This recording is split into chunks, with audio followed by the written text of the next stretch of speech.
The scale of China's drills have triggered outrage in the United States and other democracies. China's largest ever military exercises surrounding Taiwan were drawing to a close on Sunday, following a controversial visit last week to the self-ruled island by U.S. House Speaker Nancy Pelosi. Beijing has raged at the trip by Pelosi, the second in the line of succession to the U.S. presidency, ripping up a series of talks and cooperation agreements with Washington, most notably on climate change and defense. It has also deployed fighter jets, warships and ballistic missiles around Taiwan in what analysts have described as practice for a blockade and ultimate invasion of the island. Those exercises were set to end Sunday, though Beijing has announced fresh drills in the Yellow Sea, located between China and the Korean Peninsula, to take place until August 15. Taiwan's transport ministry said 6 of the 7 temporary danger zones China warned airlines to avoid ceased to be in effect as of noon on Sunday, signaling a drawdown of the drills. It said the 7th zone, in waters east of Taiwan, would remain in effect until 10 a.m. local time on Monday. Relevant flights and sailings can gradually resume, the ministry said in a statement.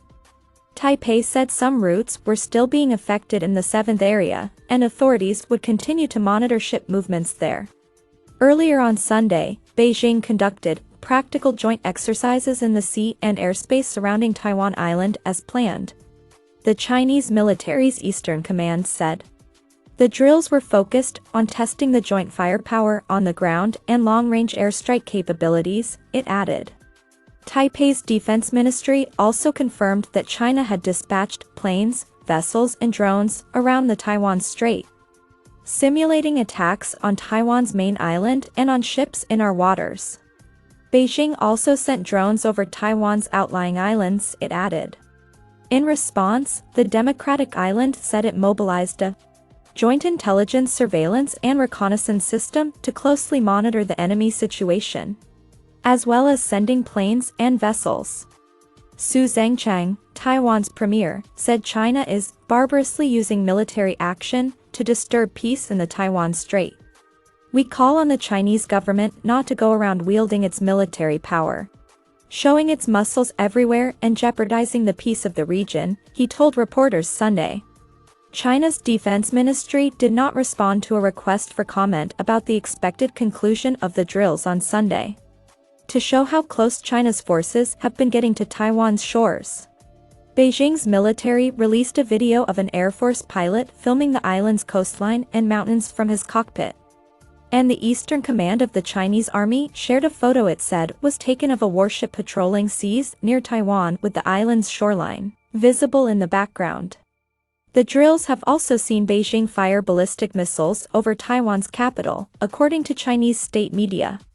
Taipei has remained defiant throughout China's saber-rattling, insisting it will not be cowed by its evil neighbor. Taiwan's foreign ministry urged Beijing on Saturday to immediately stop raising tensions and taking provocative actions to intimidate the Taiwanese people. But experts have warned the drills reveal an increasingly emboldened Chinese military capable of carrying out a grueling blockade of the self-ruled island as well as obstructing U.S. forces from coming to its aid. In some areas, the PLA might even surpass U.S. capabilities, Grant Newsham, a researcher at the Japan Forum for Strategic Studies and former U.S. Navy officer, told AFP, referring to China's military by its official name. If the battle is confined to the area right around Taiwan, today's Chinese Navy is a dangerous opponent. And if the Americans and Japanese do not intervene for some reason, things would be difficult for Taiwan.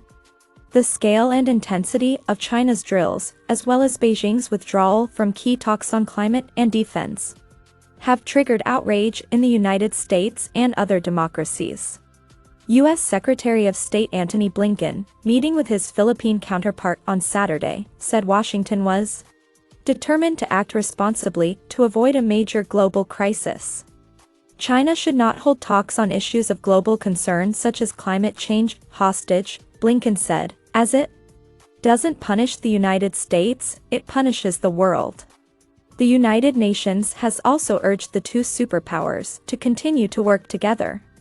For the Secretary General, There is no way to solve the most pressing problems of all the world without an effective dialogue and cooperation between the two countries, his spokesman Stefan Dujarric said.